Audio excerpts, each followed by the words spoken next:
இந்த வீடியோவில் நம்ம எதை பற்றி பார்க்க போகிறோம்னா, வாக்காளர் அட்டை வைத்திருப்பவர்களுக்கு தற்போது மிகவும் முக்கியமான அப்டேட் வந்திருக்கு. கடந்த சில நாட்களுக்கு முன்பு வரைவு வாக்காளர் பட்டியல் வெளியிடப்பட்டுள்ளது. இதில் பெயர் நீக்கப்பட்டவர்கள் மற்றும் திருத்தம் செய்வர்கள் வந்து ஜனவரி 18ஆம் தேதிக்குள் திருத்தம் செய்து கொள்ளலாம் என்று கூறப்பட்ட நிலையில் பார்த்தீங்கன்னா, 60 லட்சத்திற்கும் மேற்பட்ட பெயர்கள் நீக்கப்பட்டிருந்த நிலையில் தற்போது வந்து 12 லட்சம் பேர் மட்டுமே புதிதாக விண்ணப்பித்துள்ளனர் அல்லது திருத்தத்திற்கு விண்ணப்பித்துள்ளனர். ஜனவரி 18ஆம் தேதிக்குள் வந்து நீங்கள் புதிதாக அப்ளை பண்ணுறதாலும் அல்லது கரெக்ஷன் பண்ணதாலும் பண்ணிக்கணும். அதன் பிறகு கால அவகாசம் நீடிக்கப்படாது என்று கூறப்பட்டுள்ளது. அடுத்ததாக சமீபத்தில் வெளியினா வரைவு வாக்காளர் பட்டியலில் உங்கள் பேர் இருக்கா இல்லையா, உங்களோட டீட்டெயில்ஸ்லாம் கரெக்டாக இருக்கா இல்லையா, அதை எப்படி செக் பண்ணுறது என்பதை பற்றி பார்க்கலாம். கூகுள் சர்ச்சில் போய்ட்டு ஓட்டர் CCIGOன்னு சொல்லி டைப் பண்ணுங்கள். அந்த மாதிரி நீங்கள் டைப் பண்ணி வைக்க கொடுத்தீங்கன்னா voter.eci.gov.in ஒரு வெப்சைட் இருக்கும். அந்த வெப்சைட்டை செலக்ட் பண்ணுங்கள். வெப்சைட் நீங்கள் செலக்ட் பண்ணோடனே ஒரு 5 செகண்ட்ஸ் லோட் ஆகும். லோடாகி கம்ப்ளீட் ஆன பிறகு ECNet வாட்டர் சர்வீஸ் போட சொல்லியிருக்கும்.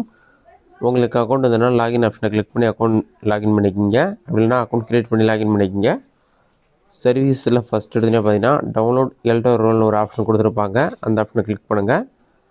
அது நீங்கள் கிளிக் பண்ணிங்கன்னா நெக்ஸ்ட் பேஜில் வந்து எல்டோ ரோல் சொல்லியிருக்கும். இதில் போய்ட்டு ஃபஸ்ட்டு நீங்கள் ஸ்டேட் நேம் செலக்ட் பண்ணுற மாதிரி இருக்கும். மோஸ்ட்லி நான் தமிழ்நாடு தான் இருப்பீங்க. தமிழ்நாடு ஆப்ஷனை செலக்ட் பண்ணுங்கள். ஸ்டேட் செலக்ட் பண்ண பிறகு இயர் ஆஃப் ரிவிஷன் சொல்லியிருக்கும். 2026 செலக்ட் பண்ணிக்கிங்க. அடுத்ததாக ரோல் டைப் சொல்லியிருக்கும். SIR டிராஃப்ட் ரோல் 2026 செலக்ட் பண்ணிக்கிங்க. அடுத்ததாக உங்களோட டிஸ்ட்ரிக் என்னவோ செலக்ட் பண்ணுங்கள். அடுத்ததாக உங்களோட அசம்பிளி கான்ஸ்டியூன்சி எதுவோ செலக்ட் பண்ணுங்கள். அதை நீங்கள் செலக்ட் பண்ண செலக்ட் லாங்குவேஜ்னு இருக்கும். லாங்குவேஜ் தமிழ் வந்துடும்.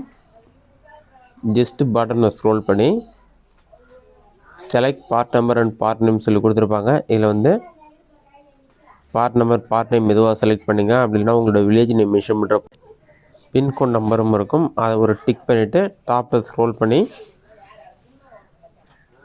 இதில் பார்த்தீங்கன்னா கேப்ச்சா கோடு இருக்கும். கேப்ச்சா கோடு இல்லைன்னா நீங்கள் வந்து இந்த பேஜ் ரீஃப்ரெஷ் பண்ணுங்கள். உங்களுக்கு கேப்ச்சா என்டர் பண்ணுற மாதிரி ஆப்ஷன் ஷோ ஆகும். கேப்ச்சா என்டர் பண்ணி தான் சப்மிட் பண்ணால் வந்து உங்களுக்கான பேஜ் ஓப்பன் ஆகும். இந்த மாதிரி என்டர் கேப்ச்சா இருக்கும். அதில் பார்த்து கேப்ச்சா டைப் பண்ணுங்கள். கேப்ச்சா டைப் பண்ணிட்டு செலக்டட் டவுன்லோட் செலக்டட் PDF ஃபைலில் இருக்கும். அதை வந்து கிளிக் பண்ணுங்கள். நீங்கள் பார்ட் நம்பர் பார்ட் நேம் இருக்க பேஜை கரெக்டாக செலக்ட் பண்ணிருக்கணும். ஒரு சில வாட்டி எரர் ப்ராப்ளம் வரும். 1 or 2 டைம் நீங்கள் செலக்ட் பண்ணி ஸ்டேட்டஸ் ப்ராக்ரஸ் சக்ஸஸ்னு வந்துடும். பேக்ரவுண்ட்லேயே டவுன்லோட் ஆகும். டவுன்லோட் ஆகி ஓப்பன் ஆன பிறகு உங்களுக்கான வாக்காளர் பட்டியல் வந்துடும். இதில் பார்த்தீங்கன்னா SIR 2026 சொல்லி கொடுத்துருப்பாங்க. இதில் உங்களோட நேம் இருக்கான்னு நீங்கள் செக் பண்ணி பார்த்துக்கலாம்.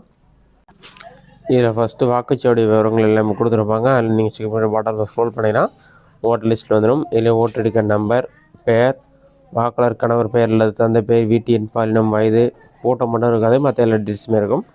இதில் இந்த லிஸ்ட்டில் உங்களோட நேம் இருந்தால் நீங்கள் எதுவுமே பண்ண தேவையில்ல. ஏதாச்சும் மிஸ்டேக்காக இருந்தால் நீங்கள் கரெக்ஷன் பண்ணுறதுக்கு கரெக்ஷன் பண்ணிக்கலாம். நேம் டெலிட் ஆகிருந்தாலும் நீங்கள் புது அப்ளை பண்ணிக்கலாம்.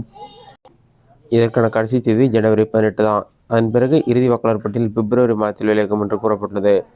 இந்த வீடியோ உங்களுக்கு யூஸ்ஃபுல்லாக பண்ணிக்கிறேன். இந்த வீடியோ பிடிச்சிருந்தா லைக் பண்ணுங்கள். வேறு டவுட் வந்தால் கொஞ்சம் ஃபஸ்ட்டாக பண்ணுங்கள்.